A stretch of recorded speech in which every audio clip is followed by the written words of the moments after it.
King Zubeyri sat on his throne, overlooking the vast expanse of the 9 kingdoms he had united. His body, once powerful, was now frail, his legs useless from a savage attack in his youth. But his mind was sharp, and it was his intellect that had forged alliances and brought peace to the warring territories. The people respected him, not for his physical strength, but for the way he had outwitted enemies and led them to prosperity. Beside him, always, was his Queen Malaika, a fierce warrior whose name struck fear in the hearts of their enemies. Her battle prowess was unmatched, and together, they ruled the 9 kingdoms in harmony. Despite his disability, Zubeyri's rule was unquestioned. With Malaika by his side, he felt invincible. But dark clouds loomed on the horizon, and whispers of an impending invasion reached the palace. Zubeyri knew their unity and strength would soon be tested. Zubeyri spent hours studying maps and reports from his spies. Word had spread of a foreign army amassing near the borders of the kingdom of Quanda. They were unlike any enemy Zubeyri had faced before, trained soldiers from a distant land with advanced weapons and tactics. The 9 kingdoms had faced internal conflicts, but nothing of this scale. This was a threat that could shatter the fragile peace he had built. Malaika sharpened her spear in the courtyard, watching the training of their soldiers with a critical eye. "We need to be ready, my king," she said when Zubeyri joined her. "Our men are strong, but this is no ordinary enemy. We must be prepared for war." Zubeyri nodded, though his mind raced with thoughts of strategy. The coming battle would require more than brute strength. It would require cunning, alliances, and sacrifice. Zubeyri called a council of the 9 kingdom chiefs, each representing a different territory. They gathered in the grand hall, their faces lined with concern as Zubeyri explained the situation. "We face a threat that could destroy everything we have built," he said. "This foreign power seeks to conquer us, to tear apart the unity we have worked so hard to create." Chief Kibo of Quanda, the closest kingdom to the invading force, spoke first. "We must meet them head-on, strike before they reach our borders." But Zubeyri shook his head. Charging into battle without a plan would be foolish. "We need to understand their strengths, their weaknesses. Only then can we defeat them." The chiefs murmured their agreement, though Zubeyri could see fear in their eyes. War was coming, and they all knew it. Days passed, and the tension in the kingdom grew. Scouts reported the foreign army moving closer, their numbers far greater than anticipated. They were well equipped, their armor shining in the sun as they marched toward Quanda. Zubeyri knew they couldn't wait any longer. The time to act was now. He summoned Malaika to his chambers, where they pored over maps and discussed their next move. "We need to strike before they reach our capital," Zubeyri said. "But we must be strategic. We will lure them into a trap." Malaika's eyes gleamed with anticipation. "I will lead the first strike, weaken their forces. When they are vulnerable, we will crush them." Zubeyri nodded. His mind raced with possibilities. This would be a battle of wits and strength, and he trusted no one more than Malaika to execute his plan. Zubeyri's plan was simple yet brilliant. They would divide the foreign army, leading them into the dense forests of the kingdom of Quanda. There, Malaika and her elite warriors would ambush them, cutting down their numbers before they could regroup. It was a risky plan, but one that could give them the upper hand. Zubeyri knew that victory in this battle would not only protect their kingdoms but also send a message to their enemies. Malaika gathered her best fighters, each one loyal and skilled in combat. "We move at dawn," she told them. "We strike fast and hard, leaving no room for them to recover." As she prepared for battle, Zubeyri worked tirelessly in the palace, coordinating with the other chiefs to ensure reinforcements were ready. This war was just beginning, and they needed to be prepared for every outcome. At the break of dawn, Malaika led her warriors through the thick forests of Quanda, moving silently as they approached the foreign army. The enemy was unaware of the danger lurking in the shadows. With a swift hand signal, Malaika launched the attack. Her warriors descended upon the foreign soldiers like a storm, their spears and blades cutting through the enemy ranks. The battle was fierce, but Malaika's strategy worked. The enemy was caught off guard, and many of their soldiers fell before they could mount a defense. As the foreign army retreated, Malaika signaled her warriors to fall back. They had won the first battle, But she knew this was only the beginning. The foreign invaders would return, stronger and more prepared. They needed to be ready for the next wave.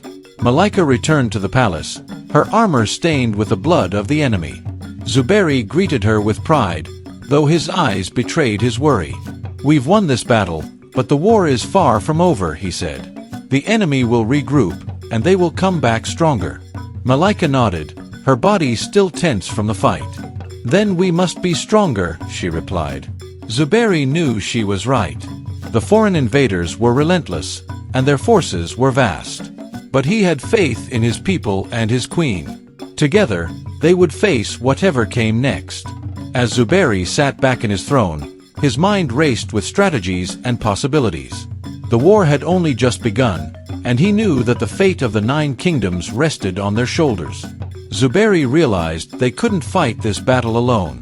Despite the unity between the 9 kingdoms, he needed more allies.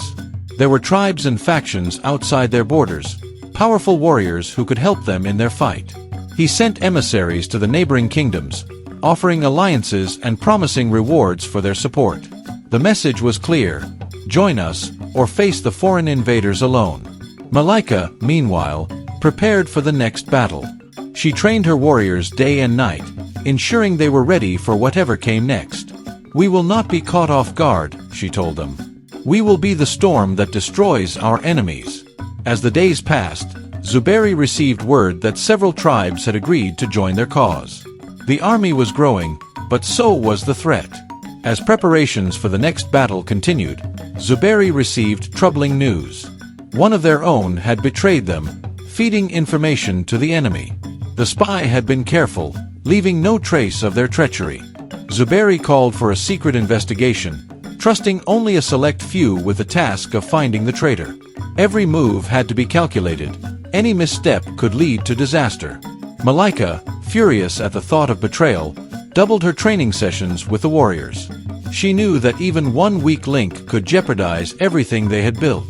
As she prepared for the next battle, the tension within the palace grew. The enemy was not just outside their borders, they were already inside. The hunt for the spy took longer than Zubeyri had anticipated. Every corner of the palace was searched, every servant questioned, yet the traitor remained elusive. Zubeyri's mind raced with possibilities.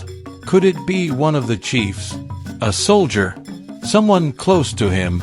Trust became a rare commodity, and even those loyal to the crown were looked upon with suspicion. Malaika, however, refused to be distracted. Her focus remained on the enemy at their borders. "Let the king's men deal with the traitor," she told her warriors. "We have a war to fight." The foreign invaders, now aware of the ambush that had cost them dearly, approached with renewed determination. Their forces had regrouped, and they marched toward the kingdom of Kwanda in overwhelming numbers. Malaika, ever vigilant, prepared her warriors for the second confrontation. This time, the enemy would not be so easily deceived. Zubeyri had anticipated this, and with Malaika's help, they set a new trap. As the foreign army crossed the river separating Kwanda from the central kingdom, Malaika led a calculated attack. They struck swiftly from the cover of the trees, forcing the enemy to scatter. But the invaders had learned from their previous defeat, and their commanders quickly reorganized their troops. Malaika's warriors fought fiercely, but the sheer size of the enemy force began to take its toll. The battle raged on, and Malaika realized they were being pushed back. Her warriors, though brave, were outnumbered and exhausted. She called for a retreat, leading her forces back into the thick forests, where they could regroup and plan their next move. Zubeyri had warned her not to let pride get in the way of strategy, and now his advice rang true. The foreign army, emboldened by their small victory, advanced further into Kwanda's territory. As Malaika's warriors retreated, she sent word to Zubeyri, urging him to prepare the capital for defense. The enemy was closing in, and it was only a matter of time before they reached the heart of the kingdom. Zubeyri, always calculating, began to devise the next stage of their defense. Back in the capital, Malaika was restless. Despite her victories, the foreign army was relentless, and the weight of the coming war bore down on her. She had never feared battle, but this war felt different. It was not just the enemy's strength, but the fear that spread through the 9 kingdoms. Rumors of the invaders' brutality circulated, shaking the confidence of their people. Malaika confided in Zubeyri, seeking his counsel. "We fight, we win, but they keep coming. How do we stop them?" she asked, her voice heavy with frustration. Zubeyri, sitting at his war table, placed a hand on hers. "We will find a way," he said calmly. "There is always a way. But this war will be long, and we must be patient. Our strength lies in unity and strategy, not just in the sword." Malaika took comfort in his words, but her heart remained heavy. As the war dragged on, whispers of discontent began to grow within the 9 kingdoms. Some of the chiefs, seeing the toll the war was taking, began to question Zubeyri's leadership. They had supported him through times of peace, but now that the foreign invaders were at their doorstep, doubt crept into their minds. Why couldn't the king, despite his brilliant mind, stop this endless conflict? Zubeyri sensed the unrest among the chiefs and called them to the palace for a council. "This war is not one we can afford to lose," he told them. "But we will not win it through fear or division. We must stand united, or all of our kingdoms will fall." His words were strong, but some of the chiefs remained unconvinced. Zubeyri knew that the true challenge was not just the enemy outside their borders. It was keeping his people united in the face of overwhelming adversity. Finally, after weeks of searching, the palace guards caught the spy who had been leaking information to the enemy. It was one of Zubeyri's trusted advisors, a man who had served the throne for years. Under pressure from the invaders, he had betrayed the kingdom in exchange for promises of wealth and power. Zubeyri was devastated, but he knew that justice had to be swift.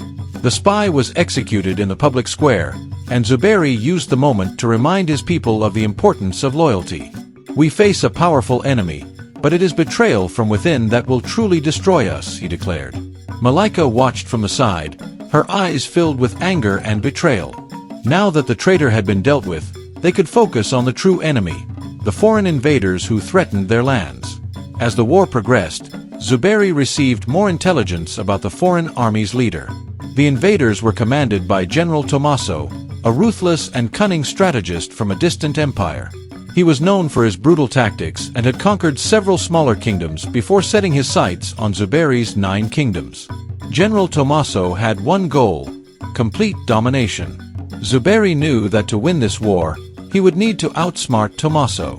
Malaika, ever the warrior, was eager to face the general in battle, but Zubeyri cautioned her. "This is not just a war of swords," he said. "Tommaso is a master strategist. We cannot meet him on his terms. We must lure him into a battle he cannot win." Malaika listened, though her heart longed for the day she would meet Tommaso on the battlefield. Zubeyri knew the war could not be won with their current forces alone. The 9 kingdoms were strong, but the foreign army outnumbered them significantly. He sent emissaries to distant lands, seeking allies who could provide reinforcements. Zubeyri's messengers traveled to the mountains, deserts, and coastal regions, promising rewards for any who would join their fight. Malaika, in the meantime, continued training the soldiers, honing their skills for the battles to come. As they waited for reinforcements, the people of the 9 kingdoms grew anxious. The war had dragged on for too long, and resources were running low. But Zubeyri remained hopeful. He knew that victory would come not from numbers, but from the right alliances and strategies. Weeks later, reinforcements arrived from the eastern kingdoms, a powerful tribe known for their archery and cavalry.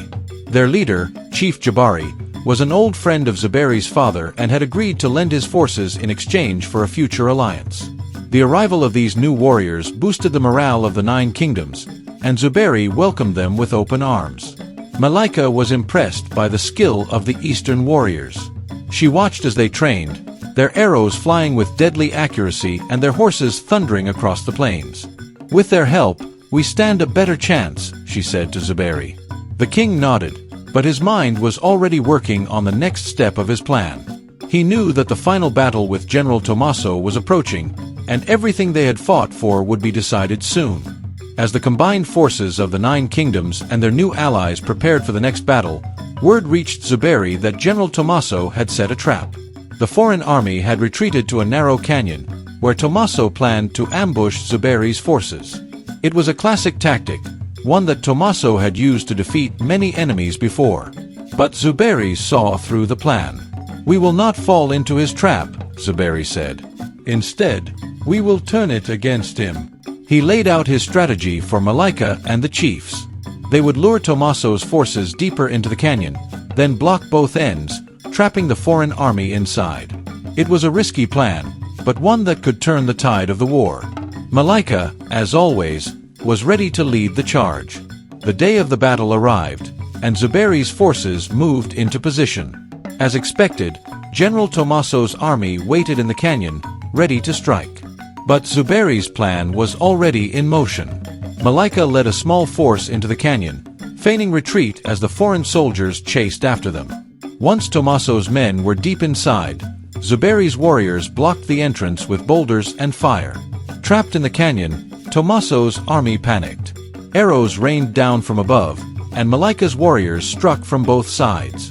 The foreign soldiers, now surrounded, fought desperately, but the battle was already lost.